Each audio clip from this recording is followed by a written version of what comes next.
ជឿទេថាមនុស្សអាចមើលឃើញអនាគតបានដែរឬទេអររយៈកាលជាច្រើនសតវត្សមកហើយឈ្មោះរបស់បាបាវ៉ាងកាតែងតែត្រូវបានគេលើកមកនិយាយអំពីការទស្សន៍ទាយមនុស្សរាប់លានអ្នកជុំវិញពិភពលោកជឿថាលោកយាយអាចដឹងអំពីព្រឹត្តិការណ៍ធំមុនពេលដែលកើតឡើងថ្ងៃនេះយើងនឹងធ្វើការស្វែងយល់អំពីការទស្សន៍ទាយដ៏ល្បីបំផុតរបស់លោកយាយបាបាវ៉ាងកាកើតនៅក្នុងឆ្នាំ1911កាលពីនៅវ័យក្មេងលោកយាយត្រូវខូចភ្នែកដោយមិនអាចមើលឃើញបន្ទាប់ពីជួបខ្យល់ព្យុះដ៏ធំមួយហើយបន្ទាប់មកក៏ត្រូវបានគេល្បីថាលោកយាយមានសមត្ថភាពពិសេសក្នុងការទស្សន៍ទាយទៅថ្ងៃអនាគតការទស្សន៍ទាយដែលល្បីជាងគេគឺពាក់ព័ន្ធទៅនឹងការវាយប្រហារកាលពីថ្ងៃទី11ខែកញ្ញាឆ្នាំ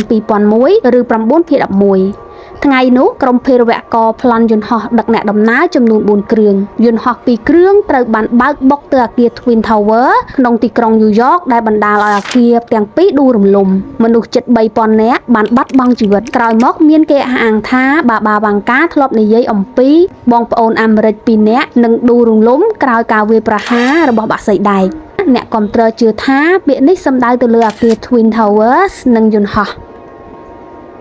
ការទស្សន៍ទាយទី2គឺការដួលរលំនៃសហភាពសូវៀតមុនឆ្នាំ1991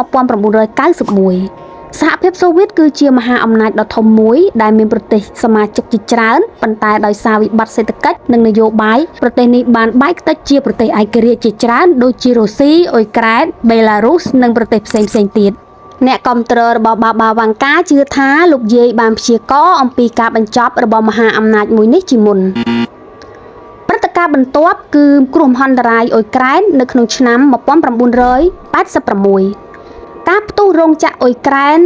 Chernobyl បានបញ្ចេញសារធាតុវិទ្យុសកម្មយ៉ាងច្រើនទៅក្នុងបរិយាកាសប្រជាជនរាប់ម៉ឺននាក់ត្រូវជម្លៀសខ្លួនចេញពីផ្ទះសម្បែងរបស់ពួកគេហើយតំបន់ជាច្រើននៅតែមិនអាចរស់នៅបានរហូតមកដល់សព្វថ្ងៃ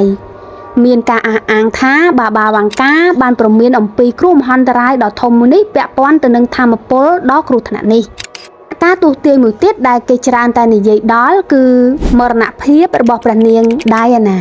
នៅក្នុងថ្ងៃទី31ខែសីហាឆ្នាំ1997ព្រះនាង Diana បានទទួលមរណភាពនៅក្នុងគ្រោះថ្នាក់ចរាចរណ៍នៅក្នុងទីក្រុងប៉ារីសពិភពលោកទាំងមូលបានចូលរួមសោកស្ដាយយ៉ាងខ្លាំងចំពោះការបាត់បង់នេះបន្ទាប់ពីហេតុការណ៍ Chernobyl ព្រឹត្តិការណ៍នេះបានកើតឡើងអ្នកខ្លះអះអាងថាបាបាវ៉ាងកាធ្លាប់និយាយអំពីការចាក់ចេញរបស់ស្ត្រីដ៏ល្បីល្បាញម្នាក់ដែលមនុស្សទូទាំងពិភពលោកស្រឡាញ់បន្ទាប់មកគឺរលកស៊ូណាមីនៅក្នុងឆ្នាំ2004ការរញ្ជួយដីដ៏ខ្លាំងមួយនៅបាតសមុទ្រឥណ្ឌាបង្កើតបានទៅជារលកស៊ូណាមីដ៏សាហាវដែលបានវាយប្រហារប្រទេសជាច្រើននៅក្នុងតំបន់អាស៊ីមនុស្សជាង230000នាក់បានបាត់បង់ជីវិតហើយអ្នកគាំទ្រជឿថាបាបាវ៉ាងកាបានព្រមានអំពីរលកដ៏ធំមួយនេះដែលនឹងលេបត្របាក់តំបន់ឆ្នេរសមុទ្រលើសពីនេះទៅទៀតនៅពេលដែលជំងឺ COVID-19 រាតត្បាតពេញពិភពលោកមនុស្សជាច្រើនបាននាំគ្នាស្វែងរកនៅការទស្សន៍ទាយចាស់ៗរបស់បាបាវ៉ាងកាមានការអះអាងជាច្រើនថាលោកយាយបានធ្វើការទស្សន៍ទាយអំពីជំងឺរាតត្បាតនេះប៉ុន្តែរហូតមកដល់សប្តាហ៍ថ្ងៃមិនមានភស្តុតាងច្បាស់លាស់ដែលអាចបញ្ជាក់បាននោះទេបើទោះបីជាការអះអាងជាច្រើនអំពីទស្សនៈទស្សន៍ទាយរបស់បាបាវ៉ាងកាក៏ដោយអ្នកស្រាវជ្រាវជាច្រើនបានបញ្ជាក់ថា